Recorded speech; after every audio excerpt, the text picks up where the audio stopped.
BRS పార్టీపై రేవంత్ సర్కార్ పక్షపాత ధోరణితో వ్యవహరిస్తున్నది. అసెంబ్లీ సమావేశాలు ప్రారంభమైన వెంటనే తమ నీచపు బుద్ధిని ప్రదర్శించింది. అసెంబ్లీలో గల బీఆర్ఎస్ ఎల్పీ కార్యాలయంలో కరెంటు తీసేసింది. ఆ సమయంలో బీఆర్ఎస్ వర్కింగ్ ప్రెసిడెంట్ కేటీఆర్ ఉన్నారు. అసెంబ్లీ సెషన్ జరుగుతుండగా కరెంటు పోవటం ఏంటి అని సహచర ఎమ్మెల్యేలతో కేటీఆర్ అన్నారు. ఇప్పుడే కాదు, గతంలో కూడా కరెంటు పోయిన సందర్భాలు ఉన్నాయి. ఆ సమయంలో జనరేటర్ ఏర్పాటు చేసి చేతులు దులుపుకున్నారు. ఇప్పుడు మరోసారి కరెంటు పోయింది.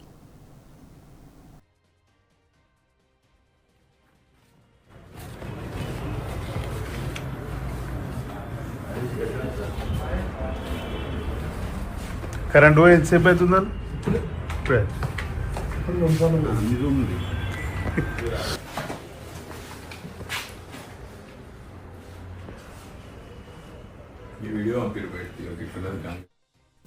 ఇక ఇదే అంశానికి సంబంధించి మరింత సమాచారం మా ప్రతినిధి లివిల్ అందిస్తారు. లివిల్, అసెంబ్లీలో సెషన్స్ జరుగుతుండగా కరెంటు కట్ ని ఎలా చూడాలి?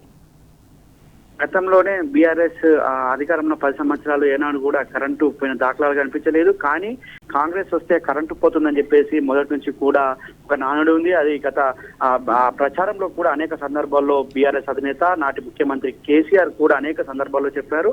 ఇది వాళ్ళ మళ్ళొక్కసారి కూడా అక్షరమైంది. గత అసెంబ్లీ సెషన్ లో కూడా కరెంటు పోతుందనే ఉద్దేశంతోనే ముందస్తుగా జనరేటర్లు పెట్టుకుని నవ్వుల పాలైంది ఆనాడు ఈ కాంగ్రెస్ ప్రభుత్వం. ఇవాళ మరొక్కసారి బీఆర్ఎస్ ఎల్పీ సమావేశం జరుగుతుంది. కేటీఆర్ అధ్యక్షతన సమావేశం జరుగుతుంది. ఈ నేపథ్యంలో ఒకసారిగా కరెంటు వెళ్ళి కరెంటు పోవడంతో నవ్వులు చిందించారు బీఆర్ఎస్ ఎమ్మెల్యేలంతా.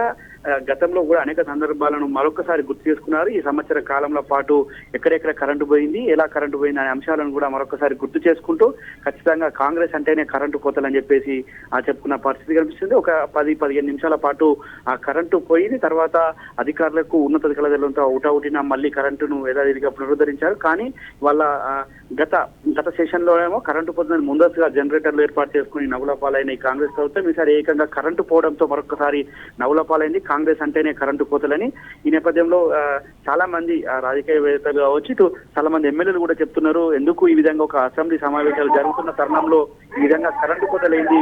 బయట అంటే కరెంటు కోతలు ఉంటాయి, కానీ అసెంబ్లీ సమావేశాలు జరుగుతున్నాయి, అసెంబ్లీ ప్రాంగణంలో కరెంటు కోతలు ఏందని చెప్పేసి కూడా ఈ సందర్భంగా వారంతా కూడా ప్రశ్నిస్తున్న సందర్భం కనిపిస్తుంది.